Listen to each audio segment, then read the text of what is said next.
Hi friends, welcome back to our channel Shruti Reddy collection. ఇప్పుడు చూపించే video వచ్చి already తమ్మేలు చూసింటే అర్థమైపోతుంది ఏమనేది. ఈ వీడియో అయితే మనకైతే ఇప్పుడు శ్రావణ మాసం జరుగుతుంది కదా అండి. ఇప్పుడు శ్రావణ మాసంలో మనకి మంగళవారం కానీ శుక్రవారం కానీ వరమహాలక్ష్మి వ్రతం అలాగే గౌరీ మంగళ వ్రతం అయితే మనం చేసుకుంటాం కదా. సో దానికైతే మనం వాయనం అనేది ఎలా ఇస్తాము, ఏం చెప్పాలి వాయనం ఇచ్చేటప్పుడు అయితే ఈ వీడియోలో అయితే ఫుల్ చెప్తాను. అలాగే తోరం ఎలా కట్టుకోవాలి, తోరణంకి ఎన్ని ముడులు వేయాలి, తోరం కట్టుకునేటప్పుడు ప్రాసెస్ ఏమి అనేది అయితే ఈ వీడియోలో ఫుల్ అయితే మీకు చూపిస్తాను. ఇప్పుడు ఫస్ట్ అయితే వాయనంలో ఏమేమి ఇవ్వాలనేది అయితే చూపిస్తా. వాయనంలో ఇలా ఒక వాయనం ఇచ్చే ట్రే అయితే తీసుకొని జాకెట్ పీసు, అలాగే 2 తమలపాకులు, 2 ఒక్కలు, 2 ఖర్జూరాలు, పసుపు కుంకుమ ప్యాకెట్లు, రూపాయి కాయిన్ 1, 2 అరటి పండ్లు, ఇంకా గాజులు. నేను గాజులు అయితే 1/2 డజన్ ఇస్తానండి. 2 అయినా ఇవ్వచ్చు, అలాగే లేదంటే డజన్ అయినా ఇవ్వచ్చు. ఇలా నేను 1/2 డజన్ గాజులు ఇస్తాను. ఇంకొకటి ఏమంటే మనం పండ్లు కానీ 2 ఇవ్వాలి. తమలపాకులు, ఖర్జూరాలు, ఒక్కలు ఇవేవైనా 2 ఇవ్వాలండి. ఇంకా తర్వాత మనం నానబెట్టుకున్న శనగలు కంపల్సరీ ఇవ్వాలండి. సో శనగలు తర్వాత మనం తోరణం అయితే ఇలా రెడీ చేసుకుంటాం కదండి. వచ్చిన ప్రతి ముత్తైదుకి ఇలా తోరణం అయితే ఇవ్వాలి. ఇంకా అలాగే 2 పుష్పాలు కూడా ఇచ్చేసేయాలి.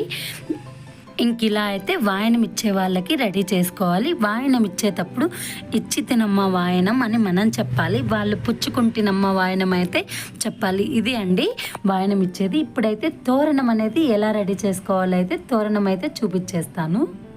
చేతికి తోరం ఎలా కట్టుకోవాలంటే ఇలా మనము దేవుణ్ణి పూజ గదిలో ఉండే దారపు చెండు కానీ లేదంటే కొత్త దారపు చెండు కానీ తీసుకొని 9 పోగులు అయితే దారాన్ని అయితే మనం చేయాలి. 9 పోగులు ఇలా చేసుకొని దానికైతే ఇలా మనం తడి చేసి ఉంటాం కదండి, ఆ పసుపు అయితే నీట్గా ఎక్కడే కానీ లేకుండా అంత పసుపునైతే నీట్గా పట్టించేసేయాలి. ఇంక ఇలా అయితే దారాన్ని అయితే రెడీ చేసుకోవాలి. ఇప్పుడు ఈ దారానికి ఇలా తమలపాకు అయితే మధ్యలో కడితే చాలా మంచిదండి. తమలపాకు లేకపోయినా పువ్వు అయినా కట్టచ్చు. ఆ కొన ఈ కొన 2 అంచులని తీసుకొని మధ్యలో అయితే ఆకునైతే ముడి వేసేయాలి.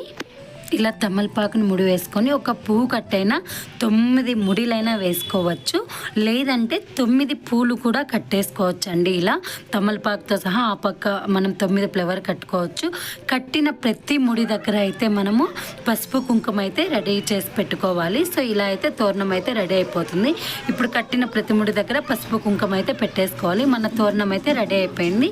దీనిని అమ్మవారికి ఒకటి, మనం ఇంకొకటి, మళ్ళీ ఫస్ట్ ఎవరైతే వస్తారో వాళ్ళకు కూడా కట్టితే చాలా మంచిదండి. ఫస్ట్ ముత్తైదు వాయనం తీసుకునేకి వస్తారు కదా, వాళ్ళకు కూడా ఈ తోరణం కడితే సరిపోతుంది. ఇంకా మిగతా వాళ్ళందరికీ ఒక పువ్వు కట్టైనా ఇచ్చినా ఓకే. ఫస్ట్ వచ్చే వాళ్ళకి మాత్రం ఇలా 9 తోరణం అయితే కట్టాలి. ఇదే అండి తోరణం కట్టేదైతే. తోరణం అయితే ఇలా కట్టాలి. ఇంకా వాయనం ఎలా ఇవ్వాలి, ఏమేమి ఇవ్వాలి, వాయనం ఇచ్చేటప్పుడు ఏం చెప్పాలనేది అయితే చెప్పాను కదా అండి.